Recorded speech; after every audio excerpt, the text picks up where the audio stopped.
യുപിയിലെയും അസമിലെയും ഹിന്ദുത്വ സർക്കാരുകൾ അവതരിപ്പിച്ച ബുൾഡോസർ രാജ് കോൺഗ്രസ് സർക്കാരും ഏറ്റെടുത്തു നടപ്പാക്കിയ വിവരം ലോകത്തെ അറിയിച്ചുകൊണ്ടാണ് 2025 അവസാനിക്കുന്നത്.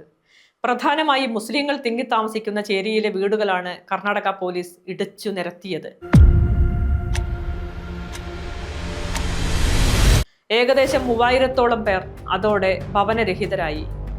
5 ഏക്കർ സർക്കാർ ഭൂമി തിരിച്ചുപിടിക്കുന്നതിനായി ഗ്രേറ്റർ ബംഗളൂരു അതോറിറ്റിയാണ് ഡിസംബർ 21-ാം തീയതി പുലർച്ചെ ഫക്കീർ കോളനിയിലെയും വസീം ലേഔട്ടിലെയും 400-ലേറെ കുടിലുകൾ മുന്നറിയിപ്പില്ലാതെ പൊളിച്ചുമാറ്റിയത്.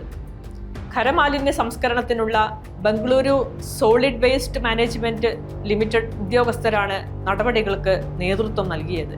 പൊളിച്ചുമാറ്റിയ സ്ഥലത്ത് ഇനി അവർ മാലിന്യ സംസ്കരണ യൂണിറ്റ് സ്ഥാപിക്കും. 21-ാം തീയതി പുലർച്ചെ 4:30-യോടെയാണ് 200-ഓളം പോലീസുകാരുടെ സഹായത്തോടെ JCB-യുമായി അധികൃതർ എത്തുന്നത്.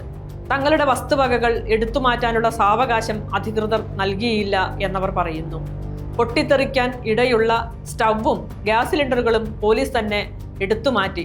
തുടർന്നാണ് കുടിലുകൾക്ക് മുകളിലൂടെ ബുൾഡോസറുകൾ കയറ്റി ഇറക്കിയത്.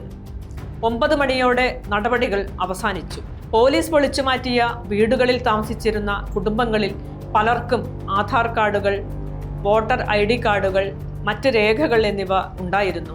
പലരും 1/4 നൂറ്റാണ്ടായി ഈ പ്രദേശത്ത് താമസിക്കുന്നവരുമാണ്. താമസക്കാർക്ക് യാതൊരുവിധ മുന്നറിയിപ്പും നൽകാതെയായിരുന്നു സർക്കാരിന്റെ നീക്കം.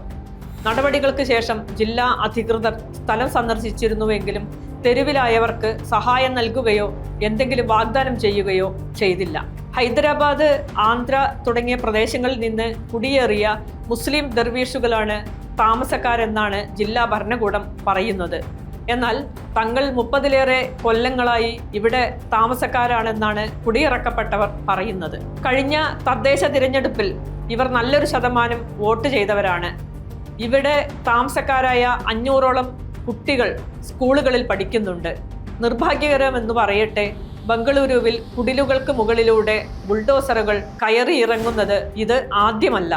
ഇക്കഴിഞ്ഞ ഒക്ടോബർ 31-ാം തീയതി ബംഗളൂരുവിലെ KG ഹള്ളി റെയിൽവേ ഗേറ്റിന് സമീപം സമാനമായ രീതിയിൽ ബുൾഡോസറുകൾ ഉപയോഗിച്ച് വീടുകൾ തകർത്തിരുന്നു. അന്ന് 29 കുടുംബാംഗങ്ങൾക്കാണ് വീട് നഷ്ടപ്പെട്ടത്. റെയിൽവേ പ്രൊട്ടക്ഷൻ ഫോഴ്സിന്റെ സഹായത്തോടെയായിരുന്നു അന്നത്തെ നീക്കം.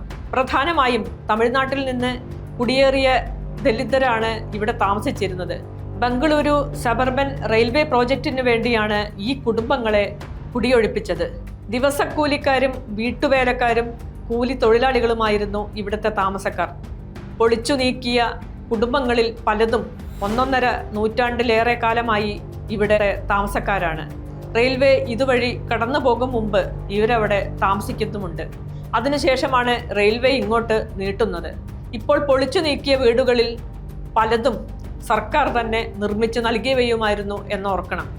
ഇവിടെയും പുലർച്ചെയാണ് ബുൾഡോസറുമായി പോലീസും സംഘവും എത്തിയത്. മുൻകൂട്ടി അറിയിപ്പ് നൽകിയിരുന്നില്ല. അവശ്യ വസ്തുക്കളോ രേഖകളോ എടുക്കാൻ സമയവും നൽകിയില്ല. ഇവരിൽ മിക്കവരും ആധാർ കാർഡും പാൻ കാർഡും ഉള്ളവരുമായിരുന്നു. ഈ ബുൾഡോസർ രാജിന് മാസങ്ങൾക്ക് മുമ്പ് ഇവരെ കൊണ്ട് ചില പേപ്പറുകളിൽ ഒപ്പിടിച്ചിരുന്നു. തങ്ങളുടെ അനുമതി പത്രമാണ് ഒപ്പിട്ട് വാങ്ങിയത് എന്നാണ് ഇപ്പോൾ അവർ സംശയിക്കുന്നത്. എല്ലാ ആരോപണങ്ങളും പതിവ് പോലെ സതേൺ റെയിൽവേ നിഷേധിച്ചു. കർണാടക സർക്കാരും ജില്ലാ ഭരണകൂടവും ഇവർക്കു വേണ്ടി ഒന്നും ചെയ്തിട്ടുമില്ല. നവംബർ ആദ്യവാരത്തിൽ സമാനമായ ചർച്ച കർണാടകയിൽ ഉയർന്നു വന്നിരുന്നു. കോൺഗ്രസ് സ്റ്റേറ്റ് ലെജിസ്ലേറ്റീവ് കൗൺസിൽ അംഗം K. അബ്ദുൽ ജബ്ബാർ ബംഗളൂരുവിലെ ലഹരി മാഫിയയെക്കുറിച്ച് ഒരു ചോദ്യം ഉന്നയിച്ചു. ഇതിന് ആഭ്യന്തരമന്ത്രി പരമേശ്വർ നൽകിയ മറുപടി ലഹരി മാഫിയയുടെ പണം കൊണ്ട് നിർമ്മിച്ച എല്ലാ നിർമ്മിതികളും ബുൾഡോസറുകൾ ഉപയോഗിച്ച് തകർക്കുമെന്നാണ്. ആഫ്രിക്കയിൽ നിന്നും മറ്റും വരുന്നവർ ഇവിടെ താമസിച്ച് ലഹരി വിൽക്കുന്നു എന്നാണ് അദ്ദേഹം പറഞ്ഞത്. ഇത് സുപ്രീം കോടതിയുടെ നിർദ്ദേശങ്ങൾക്ക് കടകവിരുദ്ധമാണെന്ന് മുൻ കേന്ദ്ര ആഭ്യന്തരമന്ത്രി ചിദംബരം കർണാടക സർക്കാരിനെ ഓർമ്മിപ്പിച്ചു. കുറ്റം തെളിയുന്നതുവരെ ഇത്തരം നടപടികൾ പാടില്ലെന്ന് സുപ്രീം കോടതി തന്നെ മുന്നറിയിപ്പ് നൽകിയിട്ടുമുണ്ട്. ബുൾഡോസർ രാജ് മുസ്ലിങ്ങളെയും കീഴാളരെയും ദരിദ്രരെയും മുഖ്യധാരയിൽ നിന്ന് ആട്ടിയോടിക്കുന്ന നടപടിയുടെ ഭാഗമാണ്. അനധികൃത നിർമ്മിതി എന്ന ആഖ്യാനം തന്നെ വീടുകൾ പിടിച്ചെടുക്കുന്നതിനുള്ള നീക്കത്തിന്റെ ഭാഗമായി കൃത്രിമമായി ഉണ്ടാക്കിയവയാണ്. ഈ നീക്കം മുസ്ലിം സമ്പന്നരെയും ലക്ഷ്യം വയ്ക്കുന്നു. മുസ്ലിങ്ങളെ നിശബ്ദരാക്കുകയും പൗരത്വത്തിൽ നിന്ന് പുറത്താക്കുകയുമാണ് അടിയന്തര ലക്ഷ്യം. അതുവഴി മുസ്ലിങ്ങളുടെ സ്വത്ത് തട്ടിയെടുക്കലും ഇവർ ലക്ഷ്യമിടുന്നു. ഇത്തരം നീക്കങ്ങൾ അസമിലും UP-യിലും നാം കണ്ടുകൊണ്ടിരിക്കുന്നു. ഇപ്പോൾ കർണാടകയിലും സമാനമായ സംഭവങ്ങൾ ഉണ്ടാകുന്നു. ഏതെങ്കിലും കേസിൽ ആരെങ്കിലും പ്രതികളാണെങ്കിൽ അവർക്കെതിരെ നിയമ നടപടി കൈക്കൊള്ളുക എന്നല്ലാതെ അവരുടെ സ്വത്ത് പിടിച്ചെടുക്കുക പോലെയുള്ള നീക്കങ്ങൾ അപകടകരമാണ്. അത് വംശീയ ഫാസിസ്റ്റ് ചിന്തയുടെ ഭാഗമാണ്.